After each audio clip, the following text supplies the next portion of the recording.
자신의 어떤 계엄 선포의 정당성을 주장하는 정치적 선전선동의 장으로 변질시킬 가능성이 매우 높다. 자신의 어떤 정치적 지지층에 대한 선전선동의 정치적 장으로 변질되는 것을 재판부가 강력하게 어떤 제한하고 1998년도 3월에 헌법재판소 연구관으로 이제 임명이 됐고요. 약 한 17년 정도 헌법재판소에 있었습니다. 헌법재판소는 제가 초창기 있을 때는 재판관이 주심이 된 사건을 연구하고 보고하고 뭐 이런 역할을 주로 했고요. 공동재판연구관으로도 있었고 전속 연구관으로도 있었죠. 통진당 정당해산 심판 사건도 있었고 신행정 수도 위헌 확인 사건도 있었고 뭐 현대사에서 뭐 굵직굵직한 헌법재판소에 있었던 사건들을 많이 경험할 수 있었습니다. 네.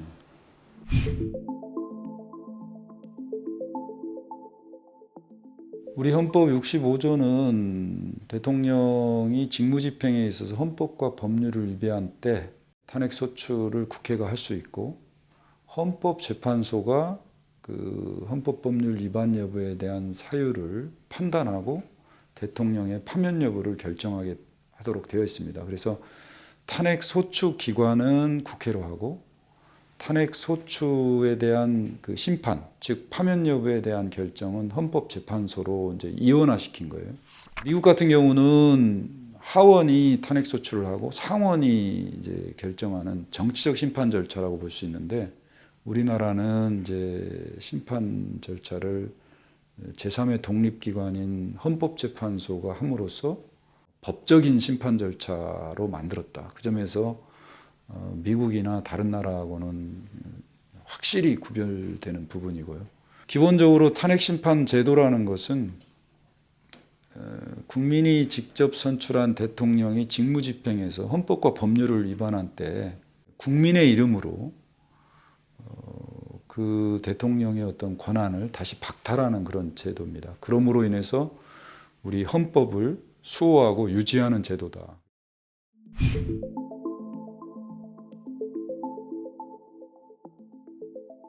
모든 재판은 신속하고 공정하고 그다음에 정확하게 하는 거 이게 가장 중요한 원칙이라고 보고요.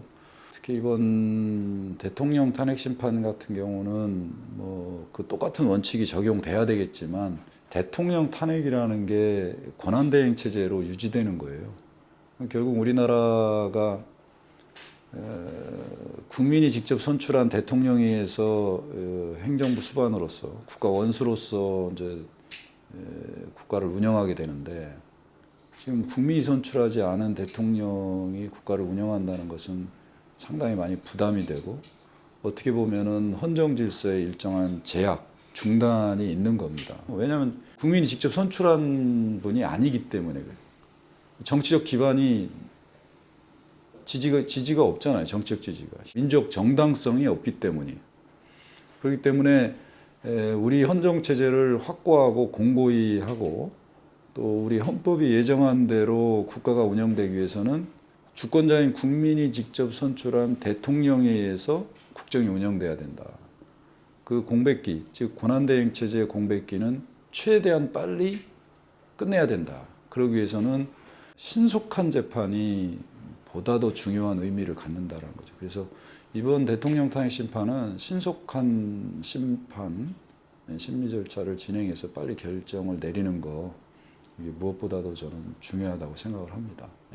늦어도 2개월, 2월 달 안에는 결정이 선고돼야 되는 게 맞다라고 저는 보이고요. 과거 박근혜 대통령 탄핵소추 사유보다는 윤 대통령 사유가 보다 간명하고 또 객관적 증거도 너무 많다. 그리고 지금 내란죄 공범들인 뭐 군경의 수뇌부들이 이미 구속돼서 재판이 벌써 진행되고 있지 않습니까? 탄핵 심판 절차는 뭐 재판소가 가장 우선적으로 심리하겠다라고 얘기도 했고 정상적으로 진행되고 있다고는 봅니다. 그렇지만 이제 한 가지 우려스러운 거는 대통령 대리인단인 측의 어떤 뭐 소송을 지연하려는 뭐 이런 주장, 억지 주장, 부당한 주장들, 그다음에 변론 기일을 연기 신청하고 뭐 이런 주장들에 이제 흔들리지 말고 재판부가 좀 강력한 소송 지휘권을 발휘해서 심판 절차를 신속하게 진행을 해야 된다. 뭐 그런 각오를 갖고 해야 된다라는 생각은 듭니다. 계엄을 선포한 게 12월 3일인데 예. 지금 한 달 지났습니다. 예. 그런데 아직 의견이 없다는 건 좀 이상하죠. 의견은 있어야 될 거 아닙니까? 그래서 왜 예. 비상계엄을 선포했고 예. 이렇게 군경을 투입한 이유가 뭐고 이런 것들을 다 이해 못하시는 분들도 있겠지만 고립된 약자의 형태가 되어 있습니다. 대통령제 국가에서 이렇게 대통령이 고립된 약자가 되는 경우는 사실 저도 이번에 처음 겪어봤습니다. 대통령 탄핵 심판은 단순히 국회와 대통령 개인 간의 문제가 아닙니다. 집단과 집단의 대결의 장이고 온 국민이 참여하는 체제, 가치, 이념, 투쟁의 장입니다.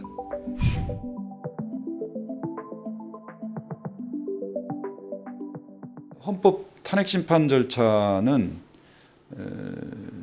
정치적 심판 절차가 아니고 엄격히 헌법과 법률 위반 여부를 판단해서 헌법의 규범력을 확보하는 법적 심판 절차다.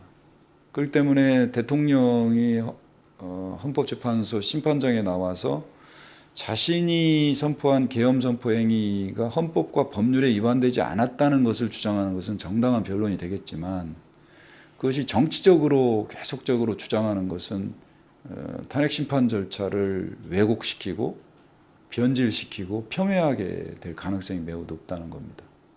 그래서 지금 대통령 측이 얘기하는 뭐 정쟁의 장, 뭐 이념의 장이다 탄핵 심판 절차가. 이거는 탄핵 심판 절차의 본질과 기능을 명백히 왜곡하고 폄훼하고 하는 것이다. 그럼으로써 자신의 어떤 계엄 선포 행위의 정당성을 주장하려는 장으로 변질시킬 가능성이 높다는 거고요. 우리 헌법의 65조가 그렇게 돼 있어요. 고위직 공무원이 헌법과 법률을 위배한 때 탄핵 심판의 소추 사유가 되고 파면할 수 있다라고 되어 있거든요. 내란죄 철회 부분은 탄핵 소추 의결서에서 너무나 큰 비중을 차지하고 있기 때문에 탄핵 소추는 무효이고 각하돼야 된다는 기본 입장이고.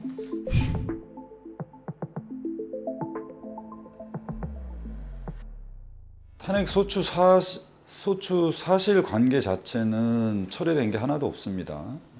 지금 국회 측은 탄핵 소추 사실에 대한 적용 법조, 그러니까 탄핵 소추 사실이 지금 헌법 위반, 개헌법 위반, 형법 위반으로 이제 세 가지가 중복적으로 위배되는 건데 그 중에서 국회 측은 헌법 위반만 주장을 하겠다. 뭐 그 취지는 이것이 헌법 재판이고 헌법 위반이 중대하기 때문에 헌법 위반만으로도 충분히 대통령에 대한 파면 결정을 이끌어낼 수 있다는 그런 전제가 있었던 것 같아요. 탄핵소추 사유에 어떤 법률을 적용해서 위반되었다고 판단할지 여부나 파면 여부를 결정함에 있어서 어떤 법률 위반으로 판단할지는 헌법재판소의 직권 사항이고 고유한 사항이기 때문에 헌법재판소가 판단할 문제고 국회가 그런 의견을 표명하더라도 거기에 꼭 구속받는 것은 아니다. 그렇기 때문에 뭐 국회가 뭐 탄핵 소추안을 뭐 정리를 잘못했다고 볼 수는 없습니다. 국회 측 대리인단은 법리적 주장을 정당한 법리적 주장을 한 거고요. 다만 이제 국회 측에서는 지금 아까 말씀드린 대로 이제 혹시 형법 위반까지 판단을 하게 되면 대통령 탄핵 심판 절차 자체가 좀 지연될 우려도 있고 대통령 측에서 내란 범죄에 대해서 이제 성립되지 않는다는 이유로 많은 증인을 신청해서 뭐 소송을 계속 지연하고 방해할 가능성도 있다 이렇게 본 것 같아요. 그래서 대통령 측이 아무리 이 내란죄와 관련해서 탄핵 심판 절차에서 소송을 지연하거나 방해하려는 어떤 시도가 있더라도 헌법재판소가 강력한 소송 지휘권을 행사해서 거기에 흔들리지 않고 심리 절차를 신속하게 진행한다면 그렇게 소송 절차는 지연되지 않을 것이다.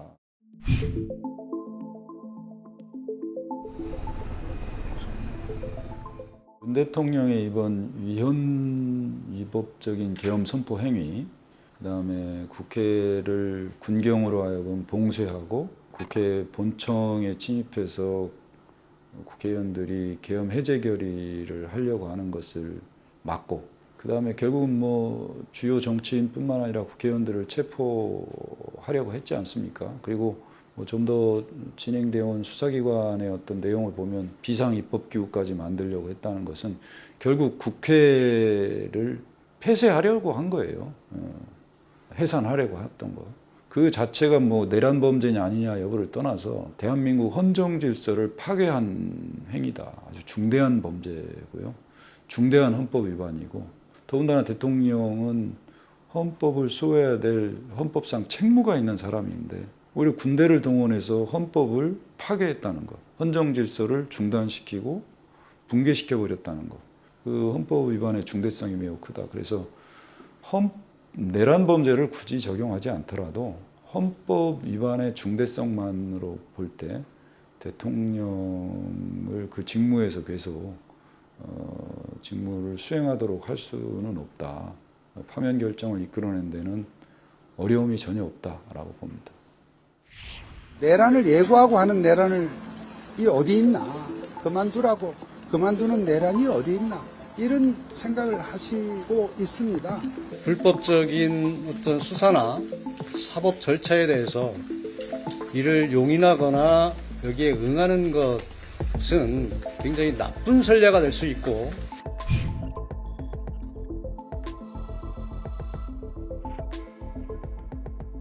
대통령 변호인단, 즉 대리인단 측이 좀 억지 주장을 하는 게 너무 많아요, 사실은.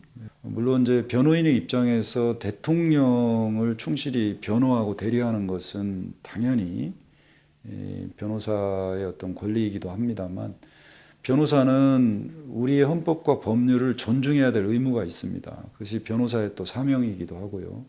대통령 변호인단 측은 체포영장, 적법하게 발부된 체포영장을 집행하는 행위 자체가 뭐 내란이다라고 이제 억지 주장을 하는가 하면, 또 지금 체포영장을 집행하려는 뭐 공수처장을 비롯한 이 검사나 수사관들을 뭐 공무집행방해죄로 뭐 형사 고발을 하는 경우 하지도 않았습니까? 적법한 법 집행을 불법이라고 단정해버리고 본인들의 어떤 공무집행 방해 행위를 적법하다고 적반하장식으로 이렇게 주장하는 거, 이거는 명백한 위법이고 불법이다. 좀 심하게 얘기하면 그 자체가 내란이라고 볼 수 있어요. 내란이 뭐 다른 거겠습니까? 대한민국의 국법 질서를 위배해서 국법 질서가 집행되지 않도록 방해하고 그거를 무력화시키는 것, 그게 바로 내란 아니겠습니까? 지금 체포영장을 집행하는 행위 자체를 내란 행위라고 이제 규정한다거나 이런 거는 정당한 변호권의 범위를 넘어서고 우리 법 질서를 벗어난 부당한 변론이나 대리는 결코 변호사의 사명을 넘어서는 거고 변호사 윤리에도 반한다. 변호사는 어디까지 변호사지 해결사가 돼서는 안 된다라는 생각은 들어요.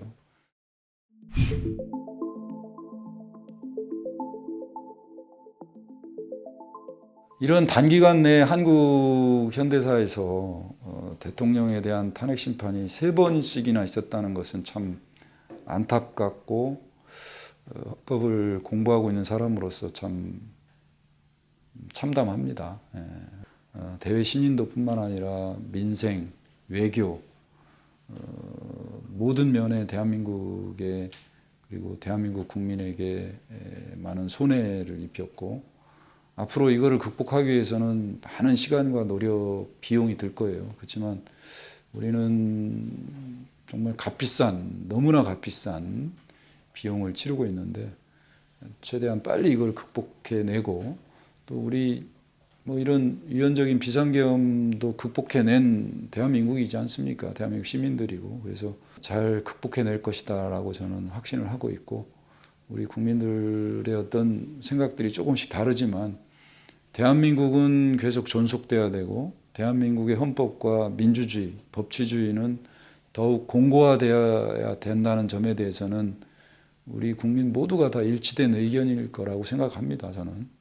그렇기 때문에 이번 탄핵 심판 절차를 잘 마무리하고 더 극복해서 대한민국 사회가 아니면 대한민국 헌정이 더 공고하게 확립될 수 있는 계기가 됐으면 하는 간절한 바람이 있습니다.